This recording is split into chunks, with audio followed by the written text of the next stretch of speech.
you who are blessed by my Father. Hearing, obedience, faith, works, and prayer. 5 attributes that align us to live in the kingdom of Yah. Shalom. Shalom. And to our brother from Kingdom Preppers, we say Shalom. Shalom. In this series of Shepherd and Sheep, we have only touched on faith, works, and prayer. Brother, what have we mostly covered here? That being hearing and obedience. We learned that after we acquire the attribute of hearing, which is a specific set of instructions from Yah, we must practice the things we hear. After hearing and obeying, our faith grows. Then we must start our 4th attribute. And that attribute is works.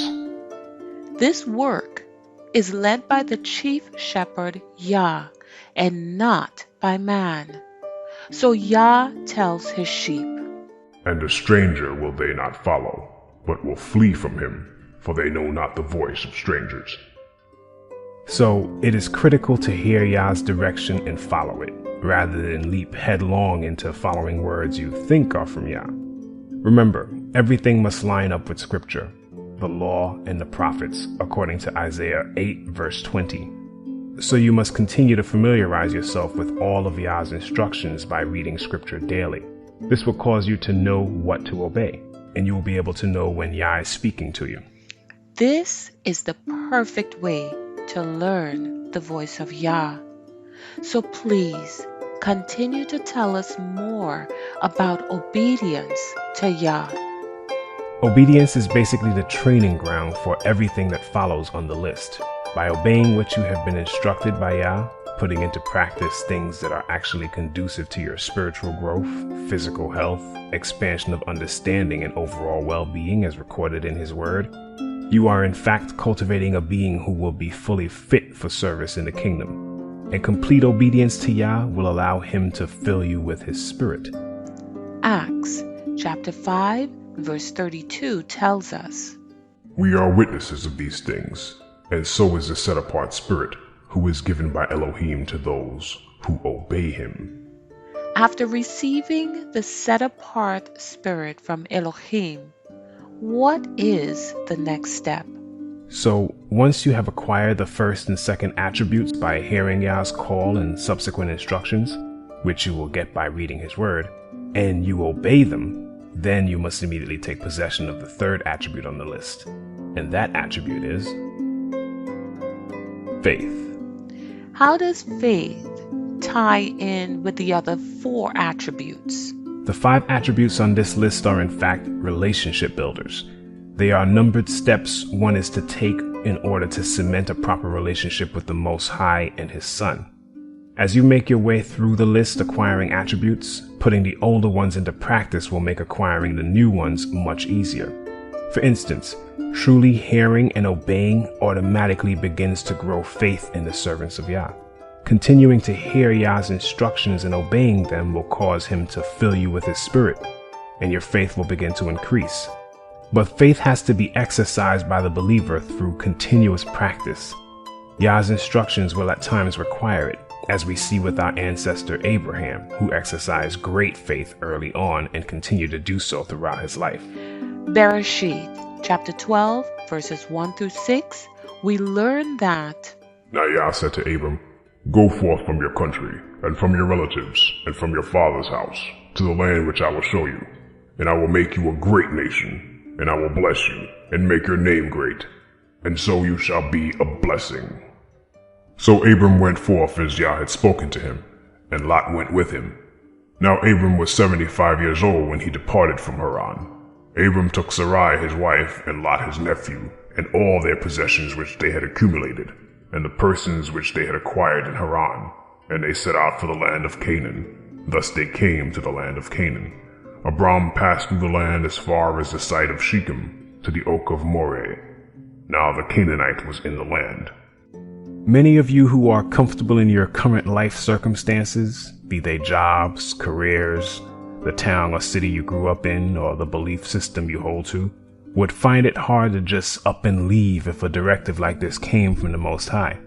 Abraham, though he had many souls in his care, did not hesitate to walk out the instruction of Yah. He simply picked up and left, taking everything and everyone with him. Period. This in itself is a show of great faith. The very first verse in this story tells us that.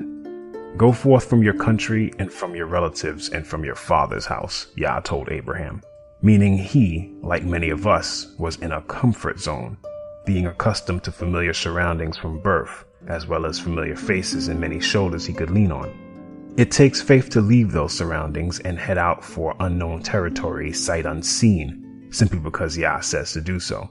But because it is Yah saying it, we should automatically trust in him and set out to do as he commands. What would you say to the new sheep coming into this pasture? You first have to build a relationship with Yah through hearing and obedience in smaller matters before you can graduate to a leap of faith the likes of which Abraham experienced here. Many feel that when they come into this walk, they need to jump straight to complex teachings and practices in grandiose fashion before mastering the simple tasks Yah has set before them, like honoring mother and father, or not lying for 1 week, then 2, and so on. Faith starts small and grows over time. Yeshua himself said, The earth produces the crops on its own. First a leaf blade pushes through, then the heads of wheat are formed, and finally the grain ripens. Brother, how do we achieve faith like our forefathers in the scriptures? Like faith, a corn stalk starts as a mere seed, then grows into a tall plant that finally bears fruit. So your faith must start small and grow in size and strength over time. The illustration of corn here is interesting also, because corn is a hungry plant. It has to be fertilized well throughout its growth. This means our faith has to be fed substantially also, through practice via circumstances that allow our faith to grow. Corn also needs full sun, which, to our faith, is the light of the word.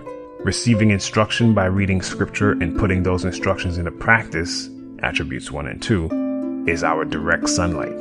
Tehillim, known as Psalms, chapter 119, verse 130, reminds us, The unfolding of your words gives light.